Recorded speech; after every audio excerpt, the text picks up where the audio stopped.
trecho escolhido foi o trecho da fábula de Jean La Fontaine, que está na página 70.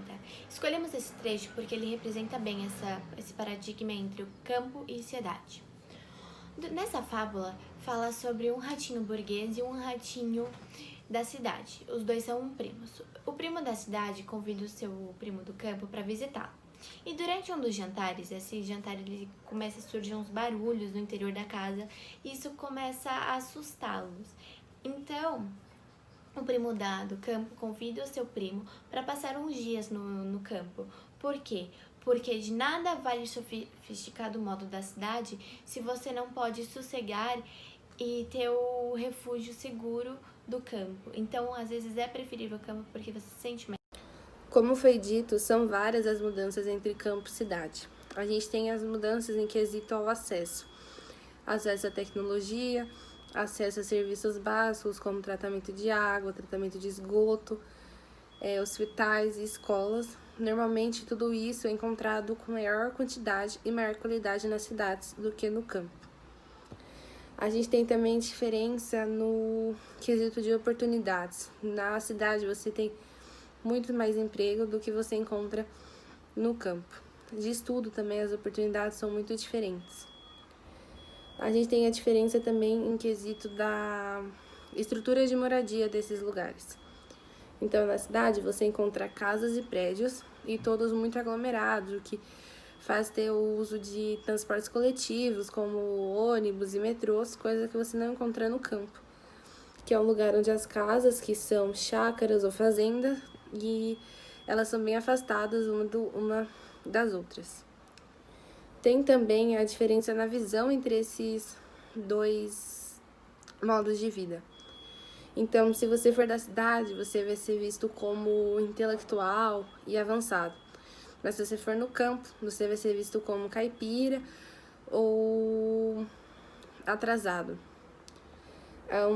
As duas formas apresentam turismo, mas o turismo é feito de formas muito diferentes, porque elas apresentam estruturas e oportunidades diferentes. Então, o lazer, tudo acaba sendo diferente.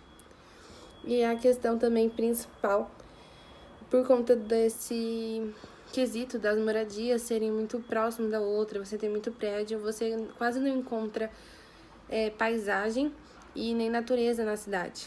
Já no campo você encontra muita natureza, você tem um contato muito grande com o meio ambiente e muitas paisagens.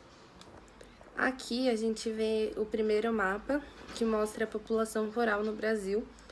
O mapa ao lado, que é bem diferente, mostra a concentração populacional do Brasil e onde é as áreas mais urbanas. Observando esses dois mapas em relação com essas imagens de agora, a gente consegue ver que a taxa de analfabetismo é bem maior no Nordeste, e no Norte, onde se tem as porções rurais. A gente consegue ver também que a diferença na distribuição de especialistas é muito alta também. E as regiões rurais, como o Nordeste e o Norte, apresentam poucos médicos, e já o Sudeste, as regiões mais urbanas, apresentam muitos médicos. Nessa outra imagem também a gente consegue ver a diferença do acesso à internet. Novamente, o Nordeste e o Norte são os principais lugares sem acesso à internet, que são as regiões rurais.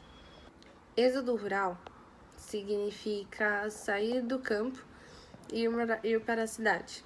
Já a urbanização significa o crescimento do meio urbano. No Brasil, essas coisas aconteceram no início do século XX e se iniciou em 1930, mas começou a se intensificar no ano de 1950, como você pode observar no gráfico. Como que ela aconteceu? Ela começou quando começaram a ter implantação de indústrias aqui no Brasil, e a concentração de fundiária também influenciou muito, porque essa mecanização, essas máquinas agora, elas foram compradas, né? As terras elas ficavam concentradas nas mãos de pessoas mais ricas e influentes que contratavam essa mecanização, o que fez com que muitos agricultores perdessem seus empregos e ficassem desempregados no campo e acabassem se mudando para a cidade em busca de uma melhor qualidade de vida e conseguir tentar um emprego dentro dessas empresas. Esse investimento, essa atração, essa instauração das empresas, ela aconteceu durante o governo de Getúlio Vargas e Juscelino Kubitschek. E aí você teve, como você consegue ver no mapa, uma mudança completamente do meio do Brasil que era agrário, exportador, principalmente do café, para um meio urbano industrial.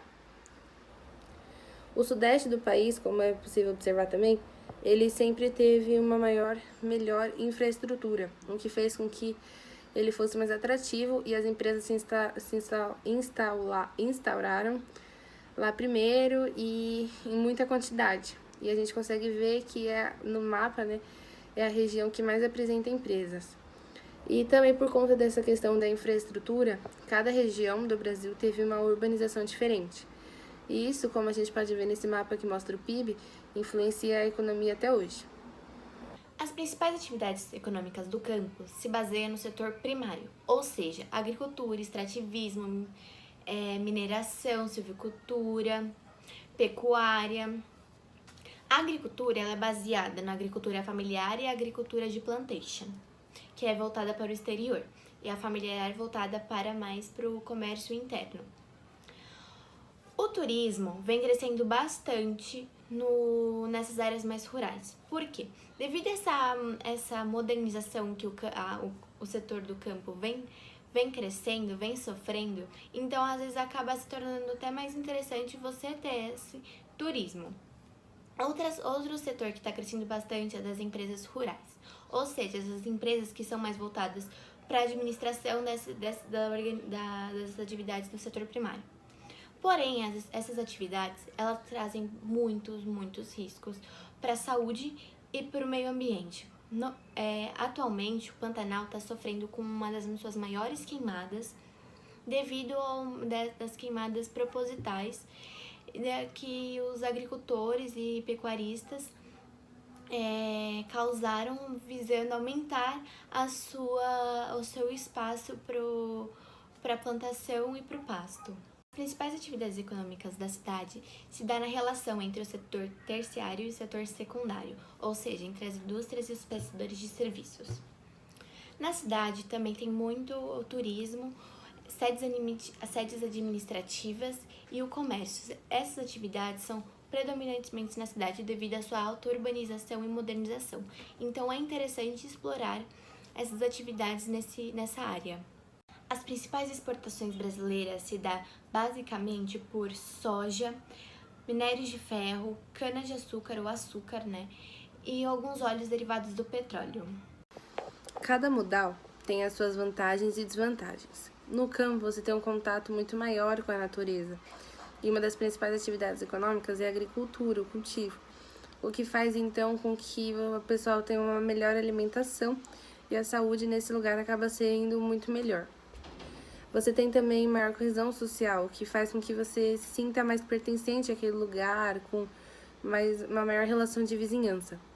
Sem contar que o modo de vida acaba saindo muito mais barato, o que diminui bastante o estresse das pessoas.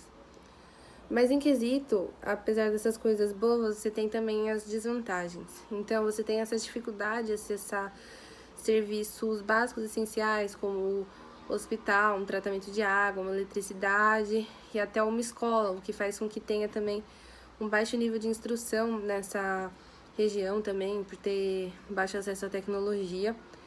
E você tem também menores ofertas e oportunidades de emprego. E esse lugar também, por ser considerado mais simples, acaba recebendo pouco investimentos, porque é um lugar que é considerado menos atrativo. Nas cidades, é vantajoso morar na cidade devido à sua alta acessibilidade, ou seja, você tem tudo perto, você não precisa se mover milhares de quilômetros para chegar a um bom hospital, uma boa escola, ao bom mercado, alguma coisa mais acessível. Você tem tudo perto de você. Além de que você tem um grande acesso à tecnologia. Toda essa tecnologia nova chega primeiro nas cidades, então isso é muito vantajoso. Você tem mais opções de lazer devido à sua alta urbanização, sua alta modernização, e você acaba tendo melhor acessibilidade, maior acesso a empregos. Porém, Quando você é da cidade, você acaba vivendo numa cidade de concreto, ou seja, só é construção de concreto, você se desconecta com o meio ambiente. E isso faz com que você viva num ambiente com mais poluição. Por exemplo, em São Paulo a gente sofre com a poluição do ar, poluição da água, do rio Tietê, e por aí vai. E conforme a gente vive nessa alta densidade, com milhões de pessoas à nossa volta, a gente perde esse senso de coletividade, você se torna um pouco mais individualista. Além de que nesse estresse de cidade grande, tudo isso, você também acaba se tornando mais estressado, acaba tendo uma qualidade de vida menor. Além de que você acaba ficando doente mais fácil devido ao seu contato com a poluição. Independente dos seus extremos, né, independente de todas as suas diferenças, o campo e a cidade se relacionam, eles precisam andar juntos para os dois conseguirem se desenvolver, pois o campo fornece a matéria-prima para a cidade, e a cidade fornece os produtos secundários para o campo e onde ele consegue se desenvolver. Então, os dois se relacionam, os dois precisam junto.